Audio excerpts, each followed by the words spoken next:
जय मां। रूपांतरण की कठिनाइयां। अब सोचिए, मोक्ष में क्या है कि आप एक फ्री हो गए, अंदर में you have gone into freedom. तब क्या हुआ? कर्म के बंधन से आप मुक्त हो गए। अब रूपांतरण में क्या है कि आप संसार में रह रहे हो, ना केवल अंदर, आप बाहर भी, आपका देह भी मुक्त है कर्म के बंधन से। तो इससे क्या होगा? जो कुछ जुड़ा हुआ है एक दूसरे के लिंक में, कर्म कर्म बंधन केवल एक व्यक्ति पर नहीं होता है, इसने सारे संसार को एक सूत्र में बांधा हुआ है। आप ये तो बुद्धिस्ट का थॉट तो यही है। अगर हम ये कहें कि नहीं, मेरे कर्मों से मुझे मुक्ति मिल जाए, तो आपसे लोग जुड़े हुए हैं उनका क्या होगा? तो ये भी एक समस्या होती है। तो यहाँ पर कर्म बंधन क्या है, उसका हल्का सा एक ग्लिम्स है। और सावित्री इससे मुक्ति क्यों मांग रही हैं और किसके लिए मांग रही हैं, और ये है क्या, किस तरह की मुक्ति मांग रही हैं कर्म बंधन से।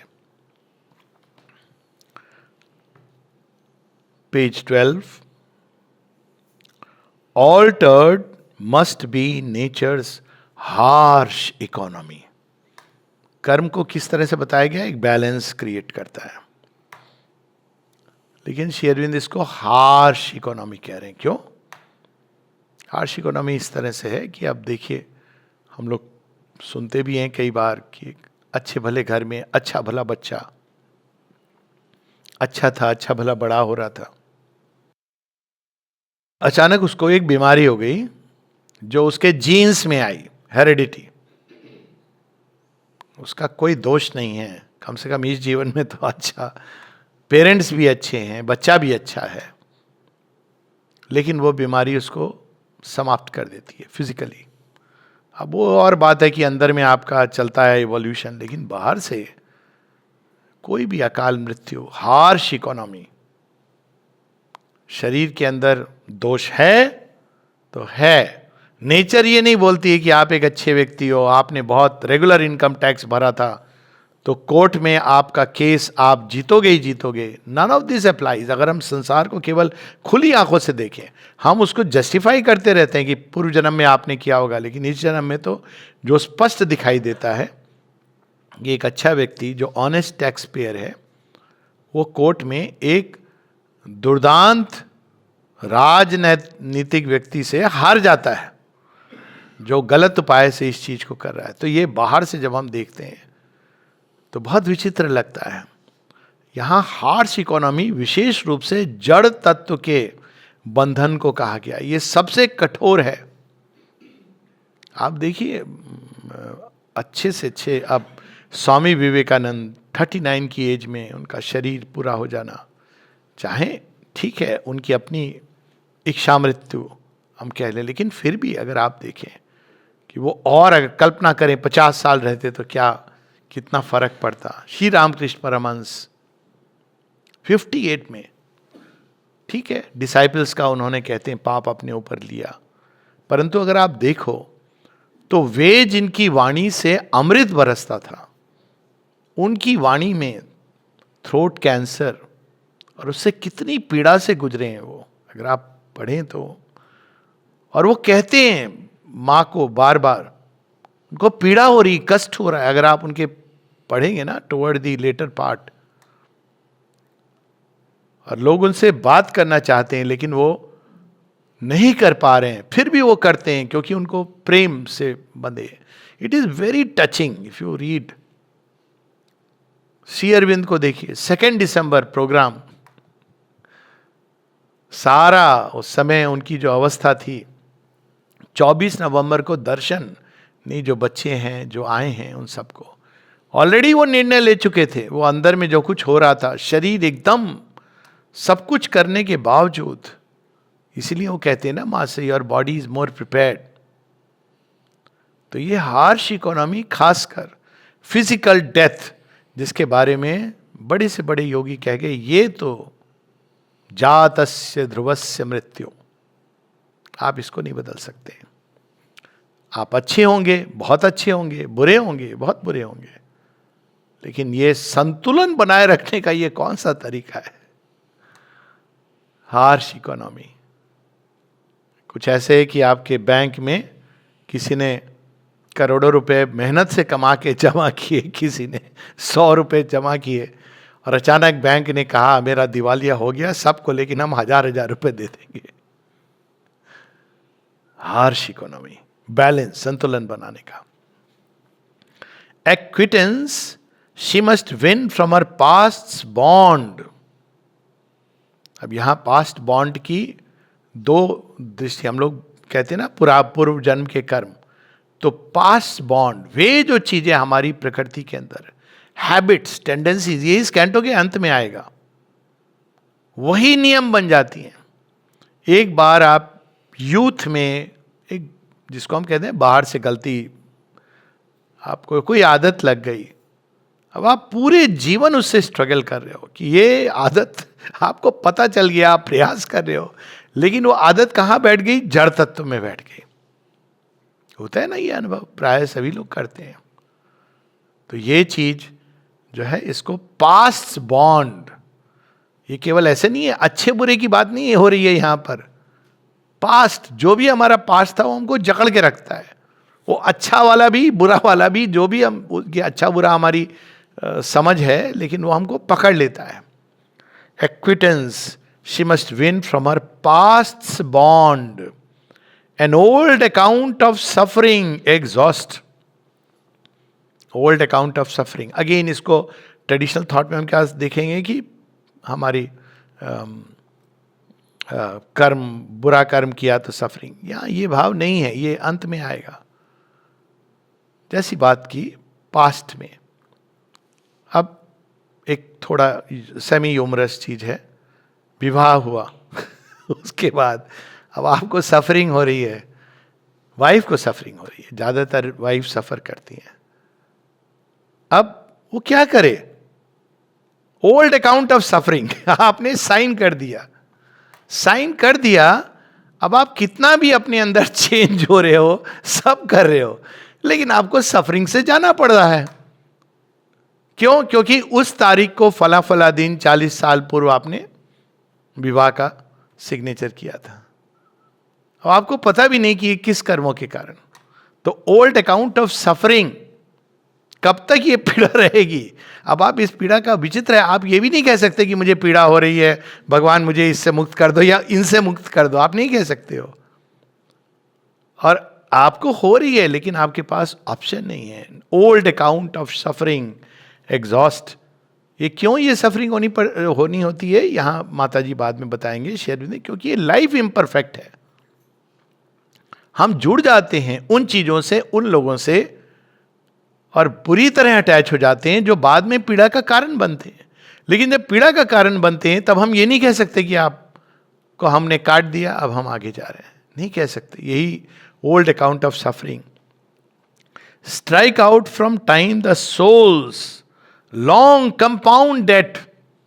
न जाने कितने जन्मों में वो एक्यूमुलेट होता रहता है, बढ़ता रहता है, वृत्तियां, प्रवृत्तियां, टेंडेंसीज, वो स्टिक करके आती रहती है हमारे साथ।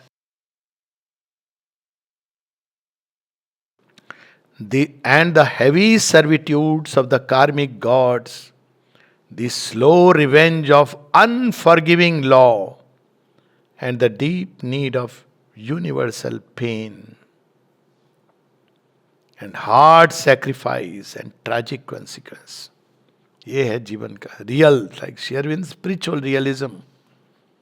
देखिए एक एक चीज को इसमें, this heavy servitudes of the karmic gods, ये जो शक्तियां, जो कर्म का ताना बाना जिसकी बात हुई है, आप उनके पास जाकर के इस लाइक आप पार्डन मांगने के लिए गए हो, प्रेसिडेंट कहता है नहीं, मैं बदल गया हूं, अब मैं वो व्यक्ति नहीं रहा, इट डजंट मैटर, तुमने तब यह किया था। ये मांडव्य ऋषि की यही तो कहानी है, कहानी में संकेत यही है। हैवी सर्विट्यूड उनके खाते में लिखा है, तो वो आपके खाते में लिखा है, हम इसको रिजिडली फॉलो करेंगे। आप बदल गए हो, अच्छे हो गए हो, इससे हमें कोई मतलब नहीं है। जो लिखा है हम उसको एग्जैक्टली आपको देंगे। The slow revenge of unforgiving law, इस लॉ को, ये यम का विधान है। और माता जी बार बार कहती हैं, I have come to change the law. ये विधान जो है मर्तलोक में जो ऑपरेट है इग्नोरेंस में, ये यम का विधान है, सूर्य का विधान नहीं है। ये दो विधान है, इसकी बात हुई है कई बार। ये नहीं कि divine wants us to go through suffering pain, ये इस अंधकार के अंदर ये ऑपरेटिंग सिस्टम है। Unforgiving law. लोग कई बार पूछते हैं कि टीचर, बच्चे ने एक प्रश्न किया था 10 साल के बच्चे ने कि मेरे जो टीचर हैं वो बहुत बुरा व्यवहार करते हैं, सबके सामने वो आपको मिसबिहेव करते हैं। वो बच्चा स्कूल में है, आप स्कूल नहीं ऐसे बदल सकते, वहाँ दूसरा टीचर मिल जाएगा इससे भी बुरा। तो you have to go through it. Of course आप समझाते हो कि ये भी समझ लो कि ये भी तुम्हारी शिक्षा का एक हिस्सा है, कैसे डील करोगे, ऐसे लोग रियल लाइफ में भी मिलेंगे।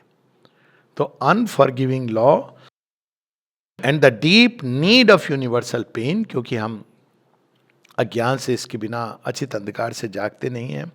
And hard sacrifice and tragic consequence. अंततः राम जी की विजय हुई, अंततः। पर देखिए कितने कष्ट दोनों ने, श्री राम ने और सीता माता ने इसके लिए उठाए। अंततः पांडवों की विजय हुई, लेकिन क्या नहीं खोया उन्होंने उसमें। यहां तक कि वो खुद इतने विक्षुब्ध हो गए कि वो चले गए वन में, कहते हम नहीं राज्य, इसको, इस राज्य को हम कैसे भोगेंगे। तो उस पीड़ा से निदान पाने के लिए वो जो युद्धसु राजा बन जाता है और वो जाते हैं यात्रा करने। समय के पहले वो इवन हिमालय चले, क्योंकि वो उस पीड़ा को सहन नहीं कर पा रहे। Hard sacrifice and tragic consequence. Shri Aurobindo ये सब जानते हैं जिससे हम लोग गुजरते हैं। आप किसी भी तरह इसको जस्टिफाई नहीं कर सकते। लोग जस्टिफाई करते हैं, कहते हैं महाभारत का युद्ध श्री कृष्ण ने कराया ये बताने के लिए कि युद्ध नहीं करना चाहिए। सोचिए कोई मॉन्स्टर ऐसा करेगा कि आपको रियल लाइफ में 18 अक्षौहिणी लोगों को मार डालेगा अगर उनके बस में है, और ये कहेगा कि नहीं मैं ये सिखाना चाहता था, देखो इससे कोई माँ ऐसा करेगी, बच्चे को ढकेल देगी, गिरोगे हड्डी टूट जाएगी, मैं बताना चाह रही थी कि गिरना नहीं चाहिए। It is not the God. माता जी को जब डेथ कहती है ये बात कि ये सब भगवान का विधान है, वो कहती है ये तुम्हारा भगवान होगा, मेरा भगवान नहीं है। मेरा भगवान तो प्रेम में है, जो स्वयं अपना परित्याग कर देता है सृष्टि के कल्याण हेतु। तो यहां पर and hard sacrifice and tragic consequence, out of a timeless barrier she must break,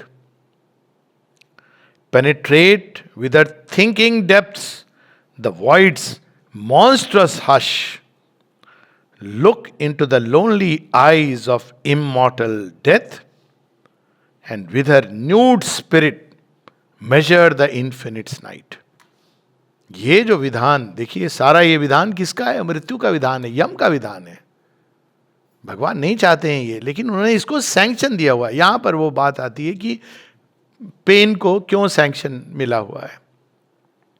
purpose केवल ये है कि जाग जाए, लेकिन आप जाग भी जाते हो, आपके अंदर अभिप्सा आ गई, समर्पण भी कर रहे हो, फिर भी आपको ऑफ कोर्स भगवान बचाते हैं, लेकिन फिर भी आप देखो श्री कृष्ण तो साक्षात खड़े हैं पांडवों के साथ।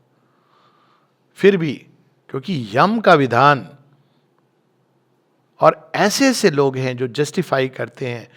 द्रौपदी हंस दी थी इसलिए justifying Duryodhan. First of all ये चूंकि ये बात हुई है, महाभारत में ये उल्लेख ही नहीं है, व्यास की महाभारत में द्रौपदी थी ही नहीं वहां पे जब इंद्रप्रस्थ में ये लोग गिरते हैं। दूसरा आप सोचिए कि अगर तुम्हारी भाभी हंस थी ठिठोली में, मजाक में, तो आप युद्ध को, विनाश को जस्टिफाई करोगे? अब ऐसी मानसिकता है लोगों के अंदर। मुझे तो उनकी मानसिकता पर आश्चर्य होता है कि आप किस हद तक जस्टिफाई। तो ये कौन है? ये मृत्यु का, ये सबके सिर के अंदर मृत्यु। वही तो बात हुई ना रामायण में कि रावण के मरने के बाद सहस्र मुख रावण, उसको कैसे मारोगे? वो थॉट्स के रूप में सबके अंदर विद्यमान है, सूक्ष्म रूप में सबके अंदर विद्यमान है। तो यहां उसी की बात हो रही है। यह जो कठोर विधान है ये यम का विधान है, यम का पाश है। इसका एक औचित्य रहा, सैंक्शन कहीं ना कहीं मिला, लेकिन ये बहुत कठोर है। एक हद तक समझ आता है कि आप एनिमल लाइफ या उसके पहले ये विधान ऑपरेट करता है मैकेनिकली, लेकिन जब ह्यूमन बीइंग्स, उनके अंदर संवेदनाएं जागती हैं, उनके अंदर में भावनाएं जागती हैं, प्रेम जागता है, स्नेह जागता है, इवन हायर एनिमल्स में जागने लगता है, उसके बाद भी वही विधान चलता जा रहा है। तो दिस लॉ मस्ट चेंज। संविधान बदलना चाहिए। जैसे जैसे हम लोग ग्रो करेंगे तो क्यों नहीं बदलेगा? कोई भी चीज हमेशा रिजिडली वैसी रहेगी, it should not be, it should evolve. तो यहां पर उसी का भाव है कि जो हार्श इकोनॉमी है किसकी है? मृत्यु की है। वो किसी को नहीं देखती, अच्छा बुरा, कहाँ स्ट्राइक कर देगी। और ऐसे कई ऐसे ऐसे उदाहरण हैं जिस देख करके, यहीं स्पोर्ट्स ग्राउंड में मुझे याद है एक व्यक्ति था, टेनिस खेलते समय अचानक कोलैप्स्ड एंड डाइड, 50 की एज है। अब आप समझाओ, क्या समझाओ? श्री अरविंद, मृणालिनी देवी, जब श्री अरविंद कह रहे हैं कि now you can come and join me, और देखिए वो रास्ते में ट्रेन में बैठती हैं, उनको मलेरिया बुखार हो जाता है और कलकत्ते में उनका देह पूरा हो जाता है। तो सारे जीवन किसी ना किसी रूप में, ऑफ कोर्स श्री अरविंद की भार्या होना तो is beyond anything we can imagine, but still पीड़ा, कष्ट, ये सब माँ श्री अरविंद ने अनुभव किया है जीवन में, जैसे हम लोग अनुभव करते हैं। हम लोग मन को समझा लेते हैं कि हमारे कर्म, लेकिन पता नहीं कई बार लगता है कौन से कर्म कुछ तो कहीं फ्लैश हो, और अगर थे भी तो अब तो हम सुधर गए हैं कहीं ना कहीं तो। लेकिन ये कंपाउंड डेट है, यहां पर वो नहीं बढ़ता जाता है। जैसे आपने कंपाउंड डेट, बड़ी इंटरेस्टिंग चीज है, आपने उधार लिया किसी से, आपने 10% के हिसाब से किसी ने आपको उधार दिया, देने वाले तो 20% के।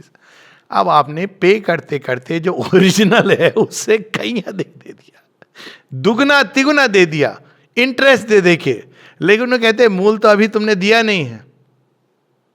इसको कहते हैं कंपाउंड डेट, जो बढ़ता जाता है बढ़ता जाता है, क्योंकि हर बार अब एक वृत्ति है आपके अंदर, टेंडेंसी, हर बार वो वृत्ति आपकी और स्ट्रेंथन होती जा रही है और स्ट्रेंथन होती जा रही है। लेकिन इन सब का हल है, यही इशू है। और वो ये देखिए, ये अल्टीमेट प्रॉब्लम है मनुष्य की, imperfection of earthly life, limitation of matter. जड़ तत्व सपोर्ट ही नहीं करता है दिव्यता को, ये तो बस निद्रा को सपोर्ट करता है, क्योंकि ये जड़ तत्व है, ऑब्सक्योरिटी को सपोर्ट करता है। इसलिए अभी भी देखिए लोग कई बार, अरे इतना कौन सोचे, इतना कौन करे एफर्ट, इजी वे आउट, क्योंकि जड़ तत्व का ये स्वभाव है, उसका प्रभाव है मनुष्य के ऊपर कि वो सपोर्ट नहीं करता है दिव्यता की ओर आपकी उड़ान को। समस्या वो है। तो जैसे ही सोल जड़ तत्व में प्रवेश करती, ह्यूमन बॉडी लेती है, तो उसके कर्म अच्छे बुरे अलग बात है, लेकिन वो इस अज्ञान के क्षेत्र में चली जाती है जहां मृत्यु का बोलबाला है, यम का राज चलता है, यम का पाश फैला हुआ है, जहां कहाँ एक व्यक्ति जा रहा होगा और सर्प डसलेगा। जगह जगह श्री अरविंद की राइटिंग्स में है, और आप कहते रह जाओगे कि भाई पास्ट लाइफ, लेकिन वो जड़ तत्व की माता जी बहुत पहले लिखती हैं, इट इज इम्परफेक्ट, और इसको वो टैकल कर रहे हैं।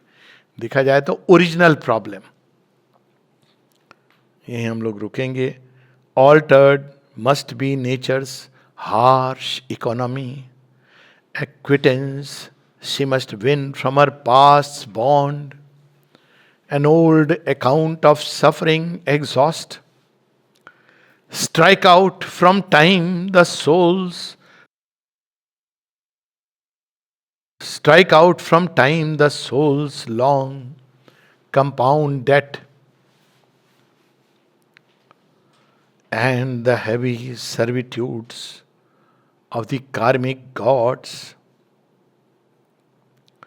This slow revenge of unforgiving law, and the deep need of universal pain. and hard sacrifice and tragic consequence. Out of a timeless barrier she must break, penetrate with her thinking depths the void's monstrous hush. Thinking depths,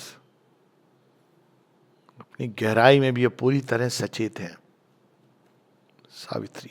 तो मृत्यु की गहराई में वो प्रवेश कर सकती हैं सचेतन रूप से। मृत्यु के पास वो बूटी नहीं है कि वो उनको सुला दे, अचेत कर दे। Look into the lonely eyes of immortal death. Paradox देखिए, सबको लील जाती है मृत्यु, लेकिन खुद नहीं मरती। Immortal death, look into the lonely eyes of immortal death and with her nude spirit measure the infinite's night। इसीलिए, क्योंकि वो इन्फिनिट की शैडो है, इसीलिए डेथ ऑफ डेथ बड़ी इंटरेस्टिंग चीज है, उस सावित्री में अंत में आती है। तो माँ कहती हैं कि ये डेथ क्यों नहीं, इसका इतना बोलबाला क्यों है। अगर आप ओरिजिनल स्टोरी भी पढ़ें, मृत्यु कैसे संसार में प्रकट हुई, तो पहला जब व्यक्ति मरता है, ऐसे कहानी है उसके सांकेतिक रूप में, तो तब तक मृत्यु नहीं हुई थी। अब कहते हैं ना पैराडाइज में मृत्यु नहीं, तो जैसे ही वो मृत्यु को प्राप्त होता है तो उसको अंडरवर्ल्ड का गार्जियन बना दिया जाता है, और पहली बार कि मृत्यु भी हो सकती है।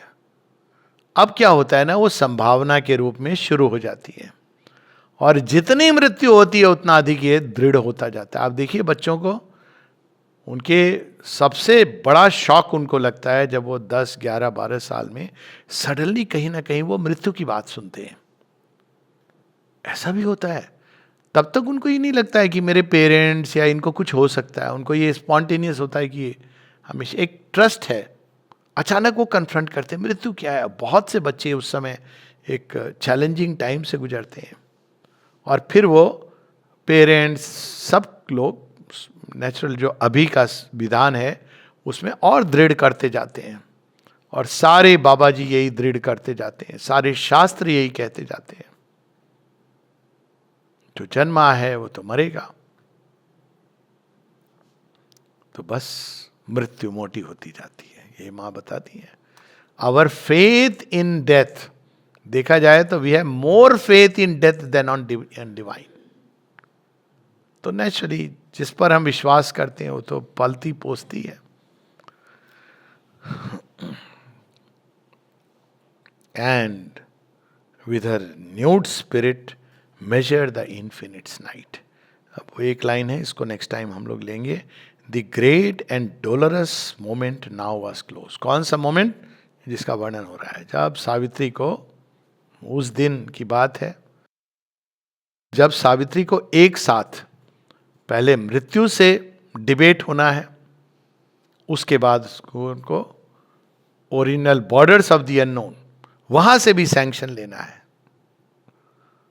मृत्यु की गुफा से छीन के लाना है जीवन को, और साक्षात परमेश्वर से सैंक्शन लेना है कि ये विधान अब बदलना चाहिए। उनके हस्ताक्षर होंगे तब फिर ये विधान बदलेगा। तो ये मनुष्य की रियल इशू है। और देखें तो मूल रूप में यही है जो सारी चीजों का अंडर करंट, अधिकतर चीजें हम इसी चीज से ड्रिवन होकर करते हैं। सफरिंग, मृत्यु, इससे किसी तरह बच जाएं कैसे। इवन जो एथीस्ट है, जो मेटीरियलिस्ट है, वो भी इसी से बचता हुआ भागता है। तो मृत्यु का विधान, यम का विधान बदलना चाहिए, और वो जब तक विधान रहेगा और उस विधान के पीछे जो सैंक्शन है वो भी बदलना चाहिए। और ये काम सावित्री, सत्यवान, अश्वपति यानी श्री माँ, श्री अरविंद, और हम सब छोटे छोटे सत्यवान इन्होंने अपने ऊपर लिया हुआ है। ये एक नए प्रकार का योग है। जय मां।